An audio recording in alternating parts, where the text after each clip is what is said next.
اعوذ باللہ من الشیطان الرجیم بسم اللہ الرحمن الرحیم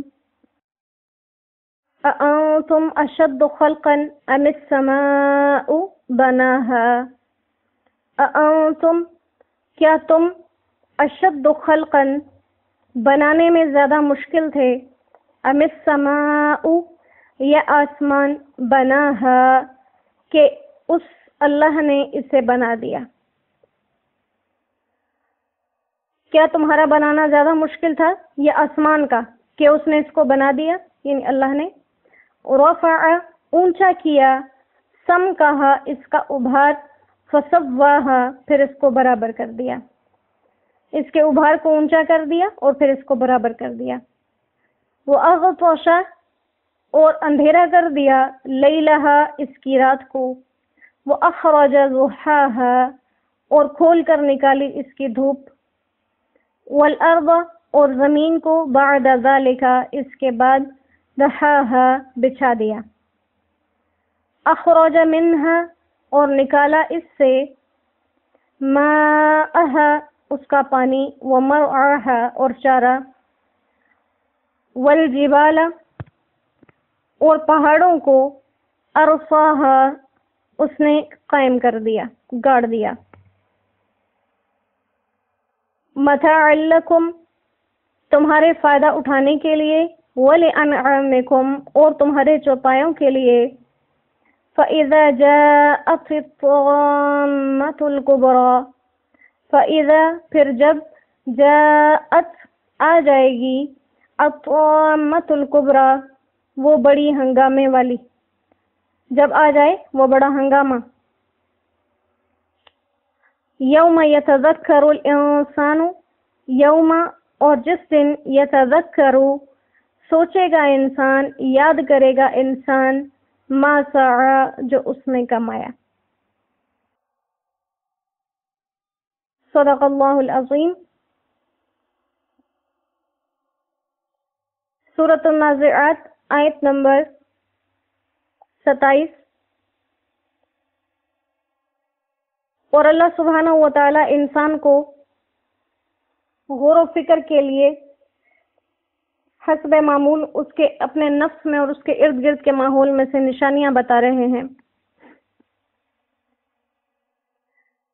جیسے فرعون کا ذکر کیا کہ اس کو جب اللہ سبحانہ و تعالی نے نعمتیں دی تو بجائے اس کے کہ ان میں شکر گزار بن جاتا، انہی چیزوں کو لے کر وہ اللہ کا نافرمان ہو گیا. اور انسان سے کہا کہ کیا تم جو یہ نعمتیں تمہیں دی ہیں، ان نعمتوں سمیت کیا تمہارا بنانا مشکل تھا یا آسمان کا بنانا مشکل ہے؟ تو جب وہ اللہ آسمان کو بنا سکتا ہے تو تمہیں کیسے نہیں بنا سکتا؟ اگر وہ اللہ آسمان کے نظام کو اپنے قبضے میں لے کر رکھ سکتا ہے تو تم پر قدرت پانا اس کے لیے کون سا مشکل ہے؟ اور آسمان کی بناوٹ کا ذکر کیا کہ اس کے ابھار کو اونچا کیا، جیسے کبھی کبھی غور سے دیکھنے پر محسوس ہوتا ہے جیسے چھتری ہوتی ہے کہ درمیان سے اونچی ہوتی ہے اور کنارے اس کے نیچے کی طرف ہوتے ہیں. تو یہ آسمان کی چھت بالکل ایسے ہی تنی ہوئی ہے، درمیان سے جو اس کا ابھار ہے وہ اونچا محسوس ہوتا ہے اور کنارے اس کے نیچے جھکے ہوئے، اور اس کو برابر کر دیا. یعنی جیسے زمین کے اندر کہیں پہ دریا ہے، کہیں پہ پہاڑ ہیں، تو آسمان میں ایسا نہیں ہے، بلکہ آسمان ایک برابر سطح ہے. اور اس کے اندر رات اور دن کے ترتیبات اور نظام چلائے کہ رات کو اندھیرا ہے، دن کو روشنی ہے. پھر آسمان کے بعد زمین کو بچھا دیا. اب قرآن کریم کے اندر یہ ترتیب مختلف جگہ پر مختلف طرح سے ذکر کی گئی ہے. جیسے یہاں پر پہلے آسمان کی بناوٹ کا ذکر ہوا اور پھر زمین کی بناوٹ کا، اور بعض جگہوں پر پہلے زمین کی بناوٹ کا ذکر کیا جاتا ہے، پھر آسمان کی بناوٹ بعد میں آتی ہے. اور بعض جگہوں پر اس کو آپس میں اس طرح سے جوڑ لیا جاتا ہے کہ پہلے اللہ سبحانہ و تعالی نے زمین کا مادہ تیار کیا، پھر آسمان کو بنایا، پھر اس زمین کے مادے سے زمین اور اس کے اندر موجودہ چیزوں کو بنایا. تو کبھی اس مادے کا لحاظ کر کے زمین کی بناوٹ کو پہلے قرار دے دیا، اور کبھی بنانے کے لحاظ سے چونکہ آسمان پہلے بنا تھا لہذا اس کا ذکر کر دیا. لیکن بات وہی ہے کہ چاہے آسمان پہلے بن جائے چاہے زمین پہلے بن جائے، اس سے فرق نہیں پڑتا۔ بات یہ ہے کہ بنانے والی ذات کی طرف توجہ جائے انسان کی۔ ہم اپنے ارد گرد طرح طرح کے درخت دیکھتے ہیں، طرح طرح کے پھول، طرح طرح کے رنگ، ہر قسم کی چیزیں ہم دیکھتے ہیں، تو ان چیزوں کو دیکھ کر ان سے متاثر ہونا نہیں، بلکہ ان چیزوں کو دیکھ کر ان کے خالق کی طرف توجہ جانا، یہ اصل میں عقل مندی کا کام ہے۔ تو یہاں پر بھی قرآن کریم کے اندر فلسفوں کی بحث نہیں چھیڑی گئی کہ یہاں پر فلسفوں کی بحث کی جائے، اور بعض لوگ جو ہر چیز کا سوال اور جواب قرآن سے تلاش کرنا چاہتے ہیں کہ دنیا کے اندر جو فلاں ترتیب چل رہی ہے تو اس کا قرآن میں ذکر نہیں، تو یہ بات اپنے ذہن میں بٹھا لیں کہ قرآن کوئی دنیاوی اصولوں کو ثابت کرنے کی کتاب نہیں ہے، یہ اللہ سبحانہ و تعالیٰ کا کلام ہے، اور انسان کو زندگی گزارنے کے طریقے اور اصول بتانے کے لیے، اور کامیابی اور ناکامی کا راستہ بتانے کے لیے ہے۔ اور جہاں تک جس چیز کی ضرورت تھی وہاں تک اللہ سبحانہ و تعالیٰ نے اس کو ذکر کیا، اور جہاں تک ضرورت نہیں وہاں پر چھوڑ دیا۔ آسمان اللہ سبحانہ و تعالیٰ نے کتنے بنائے، اگر ایک انسان اپنی ساری زندگی کوشش کر لیتا تو معلوم نہیں کر سکتا تھا، کیونکہ یہ آسمان جو ہمیں نظر آ رہا ہے ہم اس تک نہیں پہنچ سکتے، تو اس سے اوپر جانے کا سوال پیدا نہیں ہوتا۔ وہ ضروری تھا، اللہ نے بتا دیا میں نے کتنے آسمان بنائے۔ زمین، ہم اس کو کھودتے جاتے نیچے سے کیا نکلتا، پھر کیا نکلتا، اس میں ایک انسان کی نہیں بلکہ سارے دنیا کے حضرت آدم علیہ السلام سے لے کر قیامت تک آنے والے لوگوں کی زندگیاں ختم ہو جاتی اور تحقیق مکمل نہ ہو پاتی۔ جیسے یہ اوپر والی سطح زمین ہے، جب سے یہ دنیا بنی ہے تب سے اب تک ہر دن آئے دن اس میں سے نئی نئی چیز نکل رہی ہے، اب تک صرف اس اوپر والی سطح زمین کی تحقیق ہی مکمل نہیں ہوئی۔ وہ ضروری تھا، اللہ نے بتا دیا میں نے کتنی زمینیں بنائی۔ ہاں باقی یہ جو ترتیبات ہیں اس کا ایمان اور عقیدے سے کوئی تعلق نہیں ہے کہ اب اسی بحث میں انسان لگ جائے کہ آسمان پہلے بنا ہوگا یا زمین بنی ہوگی۔ ان کو دیکھ کر اصل میں غور و فکر کرنا ہے کہ وہ رب کی ذات کتنی عظیم ہے جس نے اتنا بڑا آسمان بنا دیا اور ایسی زمین بنا دی، اور صرف زمین بنائی نہیں، اس کی ترتیب کیسے رکھی کہ اس کے اندر سے پانی بھی نکالا، اور کہا اس کا پانی، زمین سے اس کا پانی نکالا۔ جیسے حدیث مبارکہ سے بھی ثابت ہے یہ بات کہ اللہ سبحانہ و تعالیٰ نے زمین کو جو بچھایا تو یہ پانی پر بچھایا، تو پانی کے اوپر یہ ہل رہی تھی، اس کو سکون دینے کے لیے اس کے اوپر میخوں کی طرح سے پہاڑ جو ہے وہ گاڑ دیے گئے، جیسا میخ لگا کے کسی چیز کو مضبوط کر دیتے ہیں کیل کے ذریعے سے، تو یہ میخیں گاڑ دی اس کے اوپر۔ پھر اس میں سے چارہ نکالا، اور یہ چارہ اس کی مضبوطی کا ذریعہ بھی ہے اور اس کی خوبصورتی کا ذریعہ بھی ہے۔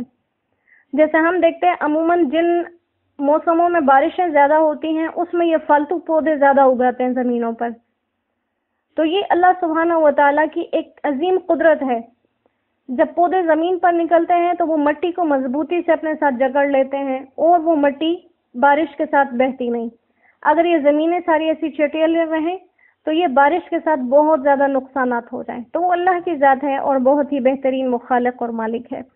پھر اس کے لیے والجبال ارصاها، پہاڑوں کو اس پر گاڑ دیا، قائم کر دیا، اور کہا یہ جو ساری چیزیں نکالی، اللہ فرما رہے ہیں نہ یہ زمین کی چیزیں زمین کے فائدے کے لیے، نہ آسمان کی چیزیں آسمان کے فائدے کے لیے، نہ ان سب کا بنانا میری اپنی ذات کے لیے، بلکہ متاع لکم، یہ تمہارے لیے، یہ تمہارے لیے، اور صرف تمہارا ہی خیال نہیں رکھا بلکہ جن چیزوں سے تم کام چلاتے ہو وَلِأَنْعَامِكُمْ، تمہارے چوپایوں کے لیے بھی ہے۔ ان سب چیزوں کے اندر یہ فائدے ہیں۔ متاع کہتے ہیں ایسی چیز جو ہمارے فائدے کی ہو، بیکار نہ ہو، تو کہا یہ تمہارے فائدے کے لیے ہیں اور تمہارے چوپایوں کے لیے بھی۔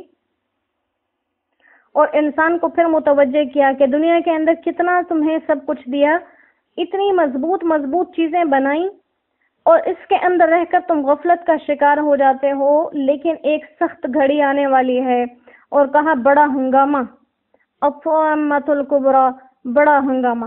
قیامت کے دن کو اللہ نے جہاں کہیں بھی ذکر کیا تو یہ بہت ہی سخت الفاظ کے ساتھ ذکر کیا، کہیں پر بھی معمولی ذکر نہیں کیا، ہمیشہ کہا وہ بہت بڑا دن ہے، وہ حق اور باطل کو الگ کرنے والا دن ہے، وہ بڑے ہنگامے کا دن ہے، وہ سخت چیخ و پکار کا دن ہے، اور وَالسَّاعَةُ أَدْهَىٰ وَأَمَرُ، قیامت ہولناک ہے اور وہ بہت کڑوی ہے۔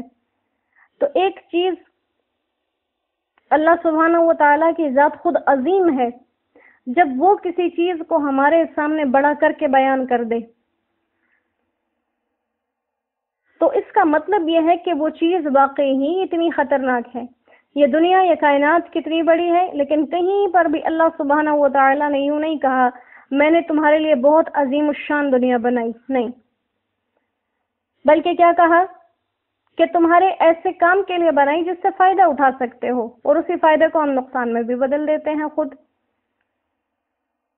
اور کیا کہا، یہ دنیا کیا ہے؟ متاع الغرور، یہ دھوکے کا سامان۔ یہ دنیا کیا ہے؟ یہ جناح بعوضہ، یہ مچھر کا پر۔ یہ کیا ہے؟ مثل العنکبوت، یہ مکڑی کے جالے جیسا کمزور۔ تو دنیا کو اتنا حقیر کر کے بتایا، مطلب یہ ہے کہ واقعی یہ دل لگانے کی جگہ نہیں، دل لگانے کی چیز نہیں۔ اور قیامت کو جہاں کہیں ذکر کیا تو بہت ہولناک، بہت خطرناک پیش کیا، اور مقصد ہی یہ ہے کہ اس کی ہولناکی سے ہم اپنے بچنے کا انتظام کر رہے ہیں، اور بچانے والی ذات اللہ کی ہے۔ ہم دن بھر کہتے ہیں میں نے آج نماز پڑھی، میں نے آج تلاوت کی، میں نے آج تسبیح پڑھی، میں نے یہ نیک کام کیا، وہ تو ہم نے گن لیے کہ ہم نے کیے۔ کیا ہم نے یہ سوچا کہ وہ اللہ کے پاس بھی گنے گئے؟ نمازوں کے بارے میں کیا آتا ہے؟ انسان نماز پڑھتا ہے، سلام پھیرتا ہے، نماز پرانے سیاہ رنگ کے کپڑے میں لپیٹ کر اس کے چہرے پر مار دی جاتی ہے۔ ہمیں پتہ ہے ہم نے جو سلام پھیر دیا، یہ نماز ہمارے منہ پہ واپس مار دی گئی۔ ہمارے سر سجدوں میں اور دماغ کہیں اور، ہمارا وجود نماز کے اندر عادت میں اور دل دنیا کی عبادت میں۔ تو یہ تو ہم نے کہا، تو اللہ سبحانہ و تعالی کے لیے ایسے اعمال کریں ہم کہ جن کے بعد ہمیں خوف بھی ہو اور اللہ کی ذات سے امید بھی ہو، مطمئن ہو کر نہ بیٹھیں۔ مطمئن ہونا مومن کی شان ہی نہیں ہے کہ وہ دنیا کے اندر رہتے ہوئے اس چیز پر مطمئن ہو جائے کہ میں نے کام کر لیا۔ اگر ایسا ہوتا انبیاء کی زندگی اتنی بے چین اور بے سکون نہ ہوتی، انہیں تو جیسے ہی نبوت ملتی وہ پرسکون ہو جاتا ہے کہ ہمارا تو ٹکٹ پکا ہو گیا جنت کا، اللہ کی رضا کا۔ نبوت سے بڑی کیا ہوتی ہے شان؟ لہٰذا اللہ فرما رہے ہیں بہت بڑا ہولناک ہنگامہ آنے والا ہے، اور اس دن کیا ہوگا؟ بے ہوشی نہیں ہوگی، ہوش کے عالم میں یتذکر الانسان ما سعی، انسان یاد کرے گا میں کیا کیا کما کے آیا۔ اپنے گناہ، اپنی نیکیاں، فہرست سب سامنے۔ جتنے لوگ حج اور عمرہ کر کے آئے، اللہ اپنے وہ بند دروازے کھول دے ہم سب کے لیے، تو ہر آنے والے سے یہ بات سننے کو ملتی ہے کہ انسان جب بیت اللہ کے صحن میں جاتا ہے تو اس کے سارے گناہ جو ماضی کے ہوتے ہیں وہ قطار باندھ کے اس کے سامنے آ جاتے ہیں۔ تو یہ تو دنیا کے اندر ایک نقشہ ہے، حالانکہ یہاں حساب کتاب کی جگہ نہیں، یہ تو معافی کی جگہ ہے۔ اللہ نے اپنے گھر بلا لیا، اس سے بڑا کیا انعام ہو سکتا ہے کہ انسان معافی مانگ لے، اسے راضی کر لے۔ لیکن میدان حشر وہ رضا اور ناراضگی کی جگہ نہیں ہے کہ وہاں جا کے انسان اللہ کو منائے گا، منا کے یہاں سے جائے گا، وہاں تو یا راضی رب ہوگا یا ناراض رب ہوگا۔ اللہ ہم سب سے راضی ہو جائے، اور یہاں ہمیں اللہ پاکیزہ کمائیاں کرنے والا بنائے جو ہمیں دنیا اور آخرت کی ذلت اور رسوائی سے بچا سکیں۔ اللہ سبحانہ و تعالی ہم سب پر اپنا خاص و خاص کرم فرمائے ان بابرکت دنوں کی سعادتوں کی وجہ سے، اور ہمارے لیے اپنے پاک کلام پر عمل پیرا ہونا اللہ سبحانہ و تعالی آسان فرما دیں۔ وما علینا الا البلاغ وآخر دعوانا ان الحمد للہ رب العالمین۔ السلام علیکم ورحمۃ اللہ وبرکاتہ۔